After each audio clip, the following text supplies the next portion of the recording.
शुरू करें। तो फ्यूचर परफेक्ट टेंस को निपटाने के बाद आज हम क्या देख रहे हैं जी? फ्यूचर परफेक्ट कंटिन्यूअस टेंस, है ना?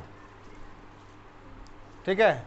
तो देखो, जो future perfect tense, future perfect continuous tense जो है, पहले इसको हम समझेंगे कैसे।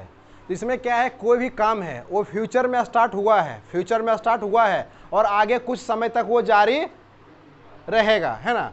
तो जैसे हमने इसको पहचानने का नियम लिखा है, क्या लिखा है कि जिस हिंदी वाक्य के मुख्य क्रिया के अंत में ता रहा होगा, ती रही होगी, ते रहे होंगे, ता रहा होगा, ती रही होंगी लगा रहे, और साथ में उसी वाक्य में कोई क्या है, समय सूचक शब्द यदि है, जैसे कि 2 वर्षों से, 2015 से, 2020 से, जनवरी से, फरवरी से, 2 महीनों से, 3 महीनों से, 2 सप्ताह से, 4 सप्ताह से, है ना? इस तरह से यदि कोई है समय सूचक शब्द यदि सेंटेंस में है तो क्या हो जाएगा जी? इस तरह का जो वाक्य हमारा है वो हो जाएगा क्या हो जाएगा? फ्यूचर परफेक्ट कंटिन्यूअस टेंस का। कोई दिक्कत किसी को, है ना? तो यहाँ पे क्या है, एफर्मेटिव। पहले जो एफर्मेटिव जो है इसको हम लोग कैसे बनाएंगे, एफर्मेटिव में हम लोग कैसे बनाएंगे, ठीक है? ध्यान से देख लो। पहचान का जो नियम हमारा है क्या कहता है कि जिस हिंदी वाक्य के मुख्य क्रिया के अंत में ता रहा होगा, ती रही होगी, ते रहे होंगे, ता रहा होगा, ती रही होंगे, ये तो रहेगा ही, और साथ में उस वाक्य में क्या है, कोई भी जो समय सूचक शब्द यदि है ना, तो हम समझ लेंगे कि ये जो हमारा वाक्य है वो क्या है, फ्यूचर परफेक्ट कंटिन्यूअस टेंस का वो होगा वाक्य, ठीक है? इसका एग्जाम्पल मैंने दे दिया है कि वह 5 वर्षों से क्रिकेट खेलता रहा होगा, वह 2015 से स्कूल में पढ़ाता रहा होगा। या तो जो टाइम है ना, टाइम या तो वो क्या है, एक अवधि रहेगा, एक पीरियड रहेगा, या कोई निश्चित समय रहेगा। तो ये निश्चित समय क्या है या अवधि क्या है, ऑलरेडी हम लोग जो देखे हैं, प्रेजेंट परफेक्ट कंटिन्यूअस टेंस देखे हैं उसमें हम लोग देख चुके हैं, पास्ट परफेक्ट कंटिन्यूअस जो पढ़े हैं उसमें हम लोग देख चुके हैं। और जो लोग वॉच नहीं किए हैं आप लोग वॉच कर सकते हैं, सारा जो वीडियो है अवेलेबल है चैनल पे, और देखते जाइए और लाइक भी करते जाइए और सब्सक्राइब भी करते जाइए, ठीक है?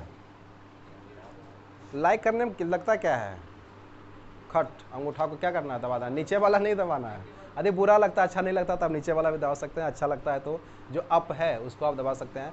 बाकी सब्सक्राइब कर लीजिए और वीडियो को शेयर करते रहिए कभी कभी बीच बीच में। क्या अब बेल आइकन प्रेस कर लेंगे तो इससे फ़ायदा ये मिलेगा कि जो भी वीडियो मैं अपलोड करूँगा चैनल पे, है ना, तो बेल आइकन जो नहीं देखते घंटी टाइप का होता है, वो जहाँ सब्सक्राइब लिखा होता है उसके बगल में घंटी बना होता है, पहले सब्सक्राइब को टिपिए, फिर जो घंटी है उसको टिप दीजिए, तो उससे क्या नोटिफिकेशन, जितना वीडियो मैं अपलोड करूँगा अपने इस चैनल पर, सारा जो नोटिफिकेशन है वो आपको मिलता रहेगा, ठीक है? चलिए, तब हम क्या करते हैं, हमारे पास वाक्य है ना, और अफर्मेटिव जो है इसका जो स्ट्रक्चर है क्या है जी? देखो इधर, बादल, सब्जेक्ट प्लस शैल या will plus have plus been plus V4 plus object plus for या सिंस प्लस टाइम। टाइम में या जो निश्चित टाइम है या फिर जो अवधि है हमको वो लिखना है ना? जैसे मैंने बोला कि 2015 से, तो ये निश्चित टाइम हो गया, जनवरी से, फरवरी से, है ना, 8 बजे से, इस तरह ये हो गया निश्चित टाइम हो गया। लेकिन मैंने बोला 2 वर्षों से, तो ये अवधि हो गया, 2 महीनों से, 2 घंटों से, तो इस तरह का यदि शब्द है तो समझ लिए क्या वो अवधि है ना। तो यहाँ हम क्या है, स्ट्रक्चर हमारे पास आ गया। इसमें जो एक चीज थोड़ा सा मेन हम लोग को ध्यान देना है, ये जो फॉर या सिंस, आप लोग को पता है फॉर हम कहाँ लगाते हैं? फॉर जहाँ पे अवधि है, जैसे कि 2 वर्षों से, 2 घंटों से, 2 महीनों से, इस तरह का यदि समय दिया हुआ वहाँ पर, है ना, मतलब अवधि दिया हुआ है, आपको फॉर लगाना है। और कोई निश्चित टाइम यदि दिया हुआ है, जैसे 2015 से, 2020 से, 2021 से, जनवरी से, फरवरी से, मार्च से, है ना, 8 बजे से, 9 बजे से, 10 बजे से, सोमवार से, मंगलवार से, इस तरह का यदि टाइम है तो ये क्या निश्चित टाइम का पता चल रहा है, बिल्कुल निश्चित टाइम बताया हुआ है, तब हम सिंस लगाते हैं। हालांकि एक चीज़ देखो, आजकल एक चीज़ और चल रहा है कि फ्यूचर परफेक्ट कंटिन्यूअस टेंस जो है, इसमें जो ये जो सिंस जो है ना, सिंस, हालांकि बहुत किताब में भी सिंस भी मिलता है, लेकिन आप फ्रॉम का भी यूज़ कर सकते हैं। इस सिंस के जगह पर क्या आप यूज़ कर सकते हैं जी? फ्रॉम का यूज़ कर सकते हैं, सिंस का, फॉर के जगह पर नहीं, सिंस के जगह पर। बहुत सारे जगह मैंने देखा भी है और इसका यूज़ क्या है, धड़ल्ले से किया जा रहा है, तो इसमें कन्फ्यूजन का कोई नहीं है। यदि आप सिंस भी यूज़ करते हैं तो वो गलत नहीं होगा, है ना, और यदि नहीं तो यदि आप फ्रॉम का भी यूज़ करते हैं सिंस की जगह पर तो गलत आपका नहीं होगा। लेकिन आपको ध्यान रखना है, ये जो करना है आपको केवल फ्यूचर परफेक्ट कंटिन्यूअस टेंस वाले में है, ध्यान रखना है, इन्हें को वो प्रेजेंट वाले में भी कर देना है, पास्ट वाले में भी कर देना है, तो वहाँ क्या है, वहाँ लोचा हो जाएगा, क्या हो जाएगा जी, मामला गड़बड़ हो जाएगा, मामला गड़बड़ हो जाएगा। क्या जी मनीष, ठीक है, बस ये आपको ध्यान रखना है, फॉर या सिंस।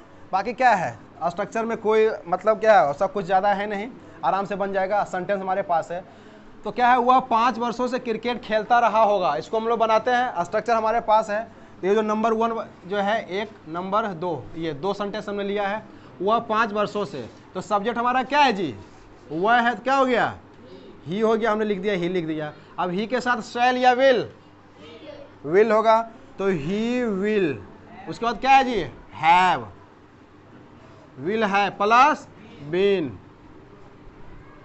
Plus V4। पहले हमारा वर्ब क्या है, खेलना है ना, तो प्ले का V4 क्या हो जाएगा, प्लेइंग। जब प्ले वर्ब में क्या है, जो मेन वर्ब उसमें ING जोड़ते हैं, V4 बन जाता है, तो he will have been playing. Object हमारा क्या हो गया जी, क्रिकेट हो गया, क्रिकेट। अब क्या है, अब फॉर या सिंस, तो 5 वर्षों से एक अवधि दिया हुआ, अवधि जब है तो क्या करेंगे हम, 4 लगाएंगे। तो हमने क्या लगाया यहाँ पे, 4, कितने वर्षों से है जी, 5 वर्षों से, तो 4 5 ईयर्स। कोई दिक्कत किसी को नहीं है, ये हो गया। यहाँ हमने 4 लगाया क्योंकि यहाँ पे अवधि दिया हुआ है 5 वर्षों से, तो हमने लगा दिया 4। क्या लगा दिया, 4। चलो नंबर 1, नंबर 2 में सेंटेंस हमारा क्या है कि वह 2015 से इस स्कूल में पढ़ाता रहा होगा। क्या है, वह 2015 से, तो यहाँ देखो क्या हमारा है, ये 2015 से मतलब एक निश्चित टाइम बताया हुआ है कि नहीं। तो क्या है, हमको समझ लेना है, या तो यहाँ पर हम सिंस लगा सकते हैं, या हम फ्रॉम का भी यूज हम कर सकते हैं। तो वह, तो क्या हो गया, सब्जेक्ट हमारा वह हो गया, तो विल यहाँ तक तो सेम ही रहेगा, विल हैव बीन तक, ही विल हैव बीन। अब हमारा जो V4 है मतलब वर्ब का चौथा रूप, V4 मतलब वर्ब का चौथा रूप, तो यहाँ वर्ब क्या है, टीच, मतलब पढ़ाना, टीच है, तो टीच को क्या कर देंगे, उसमें ING लगा देंगे, तो V4 बन गया। क्या हो गया जी, टीचिंग हो गया। तो क्या हो गया, he will have been teaching. Teaching कहाँ जी, तो इस स्कूल में है ना, तो इन दिस स्कूल। और कब से है जी, 2015 से, तो फॉर या सिंस लगाएंगे, इन दिस स्कूल सिंस 2015। तो ये जो हमारा है एफर्मेटिव का जो है फंडा पूरा, ये बस यही है, इतना आप समझ लिए, कहानी क्या है, क्लियर है। तो इसको बस रखना है, मेनली जो आपको जो स्ट्रक्चर है, स्ट्रक्चर पर केवल आपको देखना है ना, स्ट्रक्चर आपके दिमाग में आ गया और सेंटेंस को आप पहचान लिए, तो कहीं भी रहेंगे आप दुनिया के किसी भी कोने में यही स्ट्रक्चर चलेगा, है ना। और जो पहचान का जो नियम है, यदि हिंदी वाला है, क्या है, मैंने लिखा है हिंदी वाक्य के मुख्य क्रिया के अंत में, तो क्या है, आपको ऐसे ही ट्रांसलेट करना है ना। किसी को दिक्कत, कोई परेशानी नहीं ना है। और बाकी क्या करेंगे अब आगे वाले क्लास में हम क्या है, और नेगेटिव से लेकर के WH नेगेटिव तक हम लोग क्या करेंगे, उसको एक क्लास में पूरा हम लोग निपटा देंगे। इस क्लास में क्या करते हैं, हम लोग यहीं तक रखते हैं, कोई दिक्कत नहीं ना। चलो लिख लो इसको फटाफट आप लोग।